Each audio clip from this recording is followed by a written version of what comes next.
Well, I didn't get surprised this morning. Good morning. Uh, Daylight savings time surprised me yesterday because I had totally forgotten that it was happening.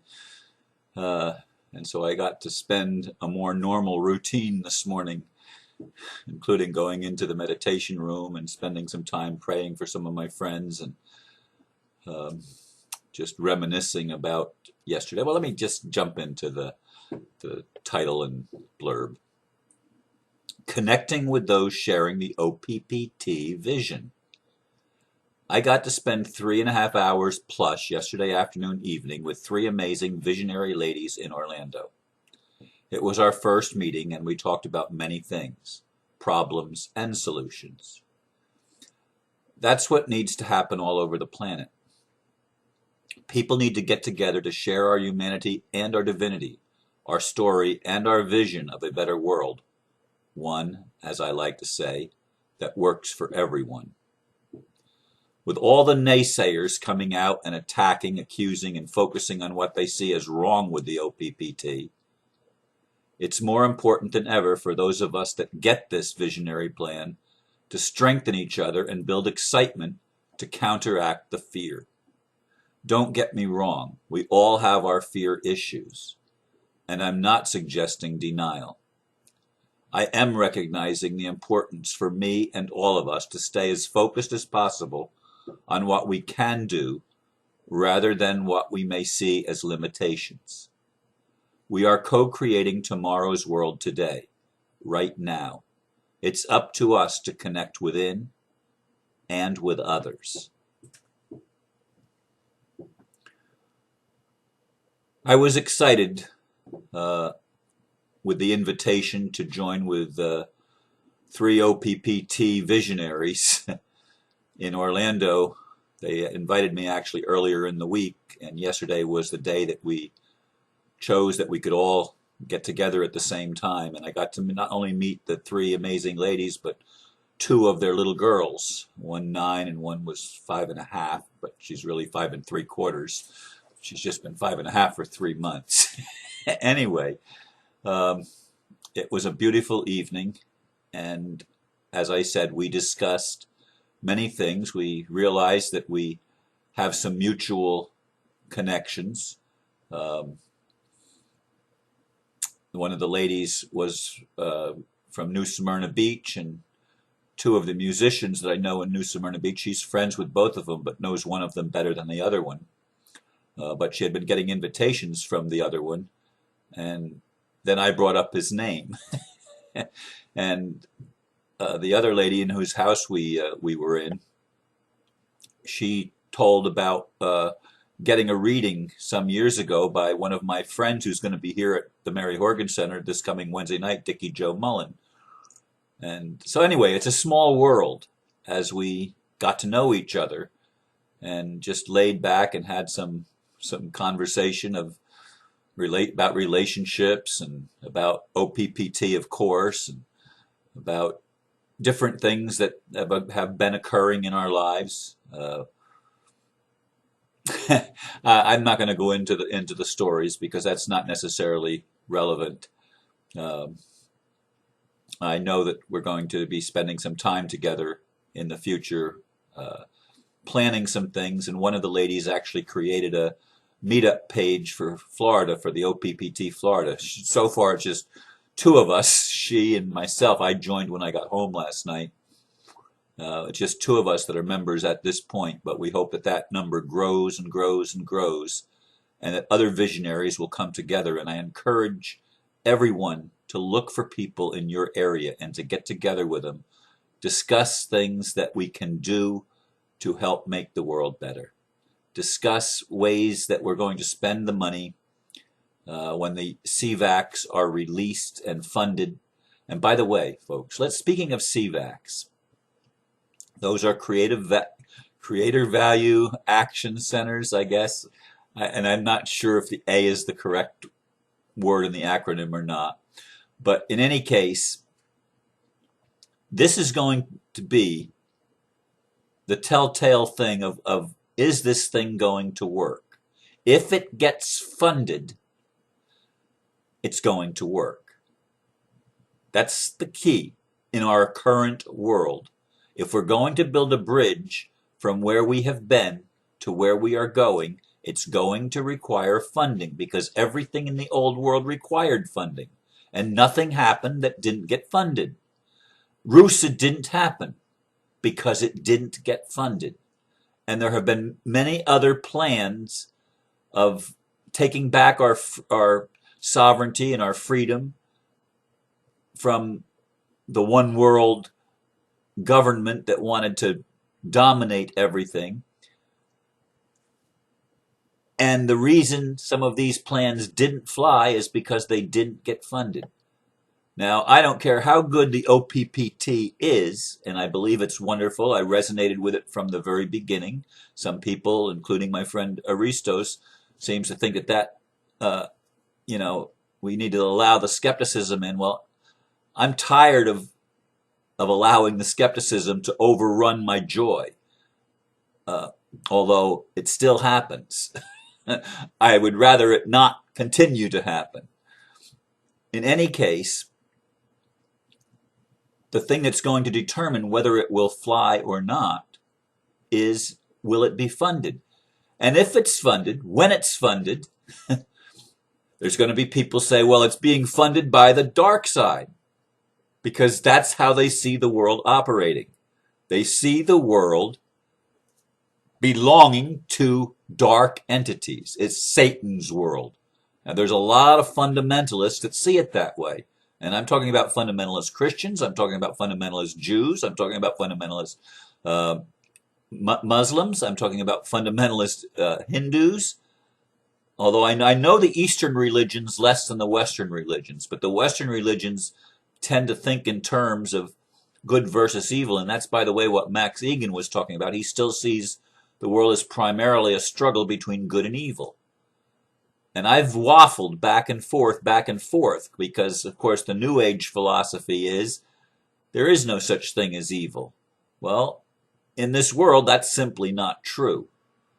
And there are people like Teal Scott who get on and they talk about everybody's creating their own reality. And when somebody's murdered, it's because the murderer and the murdered person, both, they each created their aspect of that. There are no victims. Well, that's not the world I live in. I'm sorry. When innocent babies and children and women get killed by drones and acts of war by the United States and Britain and the NATO forces and stuff like that in Afghanistan and in Iraq and throughout the Middle East and Pakistan and all through that area.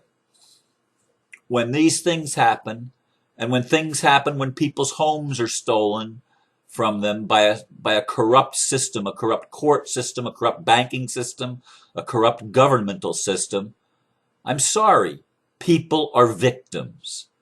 You say, Ron, you're not taking responsibility.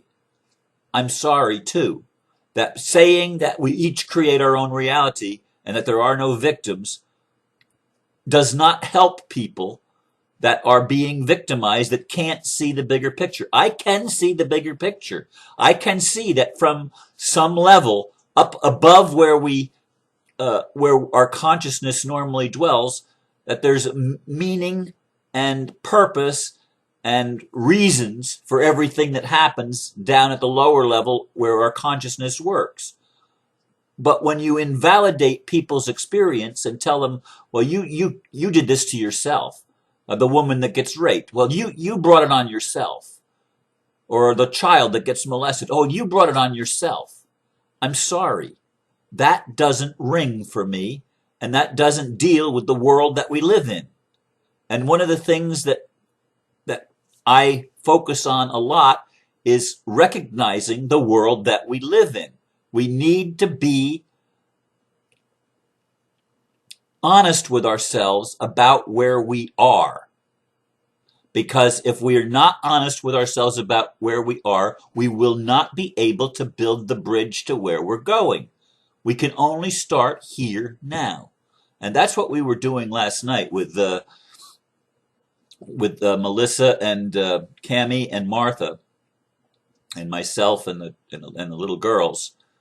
Uh, the little girls, of course, weren't involved in the conversation a whole lot, but the three adults, or the four adults, the three ladies and myself, we were. Um, Although I wish I wasn't an adult sometimes. I wish I could just be the little kid. In any case, that's a sidetrack. We were focusing on being real. And I hope they got it, that, I mean, Martha especially, I felt, wow, I'm meeting Ron Van Dyke. Well, I'm just an ordinary guy. There's nothing extraordinary about me. I mean, at least not that I can tell.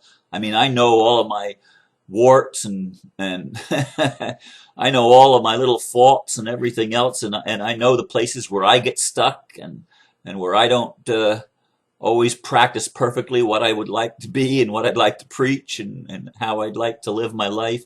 I don't always measure up to my own standards, and that's the truth. We got to be real with each other, and that's what I'm encouraging each of you to do, to be real with yourself first, to be honest to yourself. Recognize your weaknesses and your strengths. Don't give yourself a BS job. Don't try to put the mask on with your own self. You've got to take the mask off and see yourself for what you are, and you are both the human and the superhuman, if you will, the divine. You are both of those. Recognize both and let the one heal the other, because it will. If you deny it, you'll never get healed, because you're not living in truth.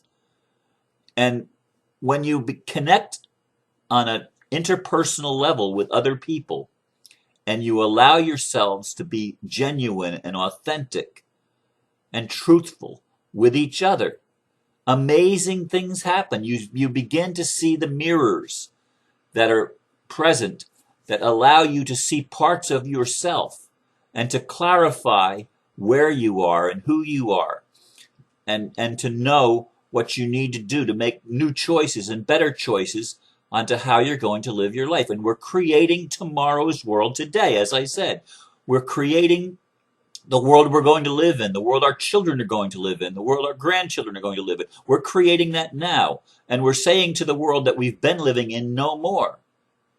We're not denying that it exists. We're not pretending that, oh, we're only going to focus on the good stuff. Well, that's important to focus on the good stuff. But it's also important to be real. And you don't get to where we're going by a process of denial, by a process of negation. It's not about negation, it's about integration. It's about bringing together the opposites and letting them dance with each other and stop the crazy dueling that we've been doing in our culture for such a long time. These are the things we've got to get through our heads, and more importantly, get into our hearts, and let the heart, which is the most powerful part of our being, integrate the lower energies with the higher energies to transcend the lower energies and bring them into the higher dimensions, to bring them into the higher reality. This is what the One People's Public Trust is all about. It's why so many people have difficulty with it, because it bridges the old world with the new world. And there's people that don't want to make a bridge. They're trying to make a leap over a chasm that they can't leap across. They need a bridge. It's too big to leap from here to there in a single leap. We need to build the transitional bridge. We need to build the scaffolding of this new building that we're erecting. And it's going to take elements of the old transformed by the vision of the new.